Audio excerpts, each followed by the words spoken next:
How's it going, everybody? I hope you're having a great day. Today, we are going to start talking about something that's called a P&L statement, also known as a profit and loss statement, also known as an income statement. We are going to talk about these after we have completed our startup costs. So now that we have our startup costs done, we can actually start talking about projecting how much our businesses are going to be able to make. And a way that companies do this is they put together what's called this P&L statement. Okay, and a P&L statement, and this I got from Investopedia, a P&L statement is a financial statement that summarizes the revenues, costs, and expenses incurred during a specific time period, usually a fiscal quarter. And we talked about this towards the beginning of the semester, but the business world is broken into four fiscal quarters, so four 3-month periods. Uh, and this sort of talks about a company's ability or inability to generate profit by increasing revenues, reducing costs, or both. Um, and these are really important because they kind of give a historical account for your business, where you are, where you're going, where you've been. And if you've ever watched TV shows like Shark Tank or anything like that, they really they really mention these a lot, and they might even say, "So, what's your P&L?" And they might use some of the terminology that we'll talk about in some of the slides later on. So this is one of those things. Like if I was on Shark Tank and Mark Cuban was going to invest money in my business, he's going to want to see where I've come from and how I've grown my business and if I'm profitable or not. So we're going to be putting together a P&L statement for your guys's businesses. P&L statements can get super complicated and super intense. Ours aren't going to get that super complicated or intense. Okay. And I'm going to take you through the different steps. I will have a template that you guys can fill out that will look very similar to what we have going on throughout this presentation. All right. So the first thing that we need to look at with our P&L statement is revenue. And as you can see here, I've got a P&L statement that's broken into two quarters. So January, February, March constitutes one fiscal quarter. April, May, and June constitutes another quarter. And as you can see here, the first thing I need to know is how much money am I bringing in? That's revenue. Okay. And when we calculate revenue, if you paid attention to my econs class or maybe Tag's econ class, to find revenue, you take how many units you sell and multiply it by how much it costs. So here, this company started off in January selling 200 and went up, increased their units sold by 20 units every month. And then they multiplied it by how much each unit cost to get the revenue. For you guys, 25 bucks would seem pretty high because a lot of you are doing app-based services. But if you have a company that is, a more of a subscription service, your numbers may be a little higher as well. You would have to maybe do a little Google search for like how many subscribers a startup app company makes to kind of fill these numbers in. It doesn't have to be super crazy. How many people do you realistically think will use your business right off the bat? Okay. So you would do this. I'm going to have you do 6 months worth of a P&L statement. So first thing you'll end up doing is how many units are you going to sell per month? How much it cost? Or how much each unit was, and then how much money you brought in. This is where a lot of people make the mistake of thinking, okay, we're bringing in a lot of money. But what we need to realize is that we have to start calculating out some costs. And the first cost thing that we have to calculate is what's called a COG. We often refer to this as cost of goods sold.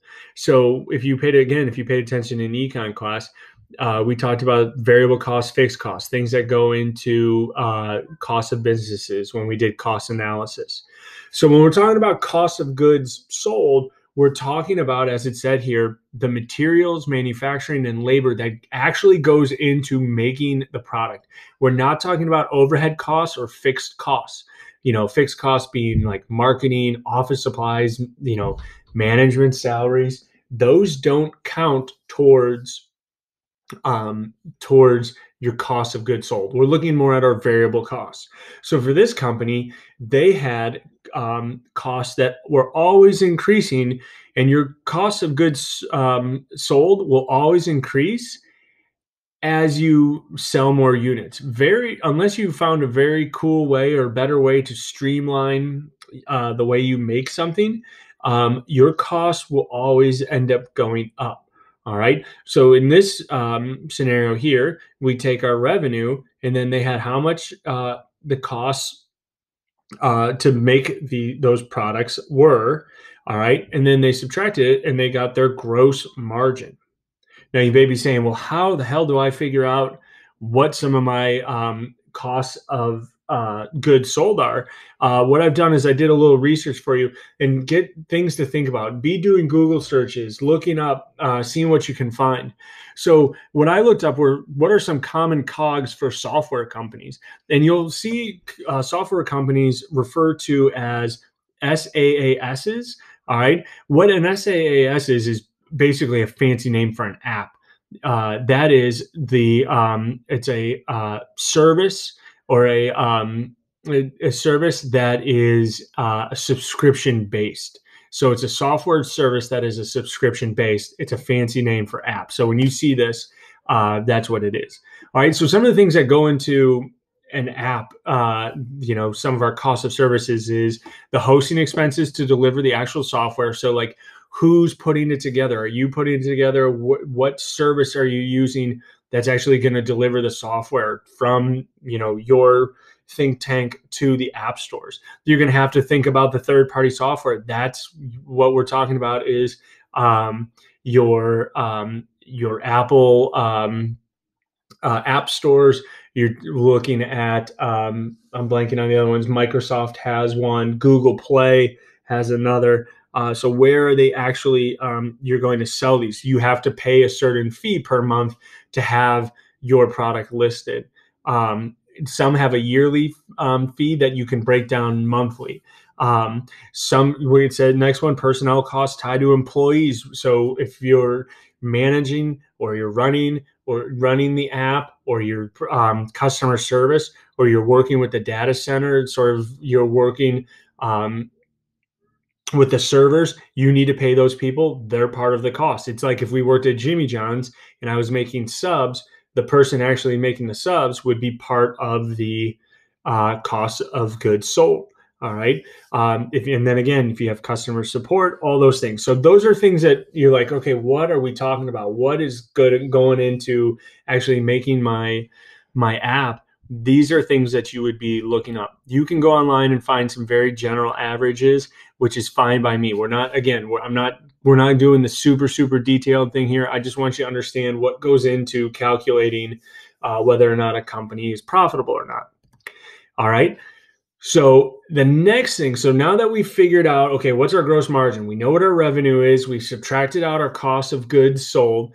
Now we have to take a look at our fixed costs, those operating expenses. So I've put in bold the different things like our website maintenance fees, marketing costs, office materials, travels, rent, salaries of people who are not directly responsible for producing, contractors, legal costs, insurance costs, all those things that don't actually aren't involved in making the product.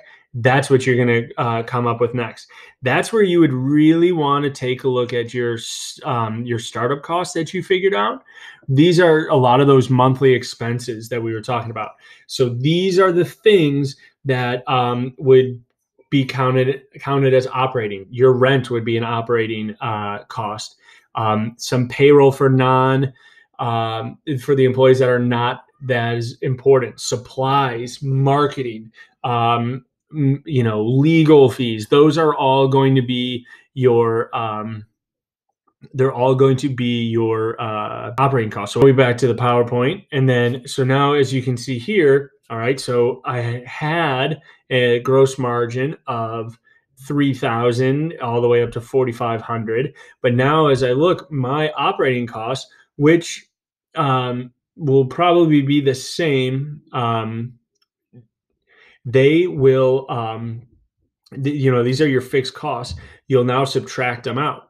What you'll notice is that you are going to look at your operating income, and you're going to see that in the first really 4 months, we're operating at a negative. We're operating at a loss. All right. So our first month, we're operating at $1,000 loss. And by the time we get to June, we have made $500. Okay. This is something that's really important to understand, is that when we're starting up as a business, chances are you are not going to be making a ton of money right off the bat. I would do in just some basic research. A lot of times, if you are going to be a startup company and you're brand new to everything, it's really going to take you probably 2 to 3 years to see any serious profits.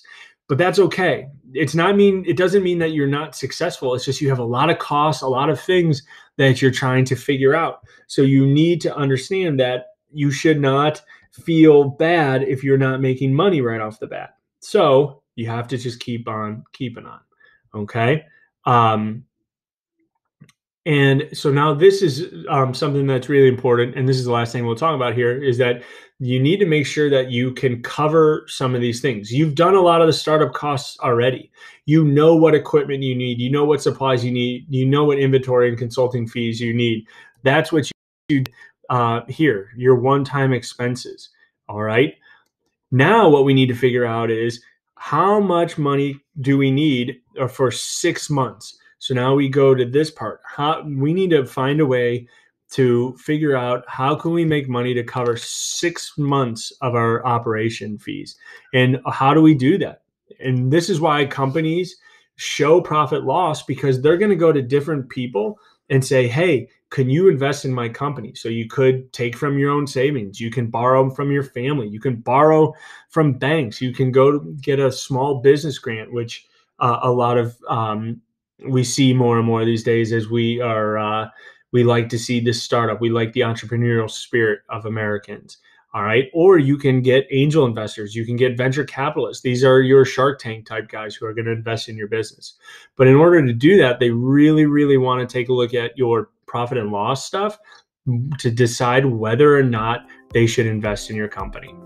All right, this is something we'll talk more about when we actually have a group meeting, but I'm always open to answer any questions at any time. So feel free to email me, chat at me, text me, whatever. All right, have a great day.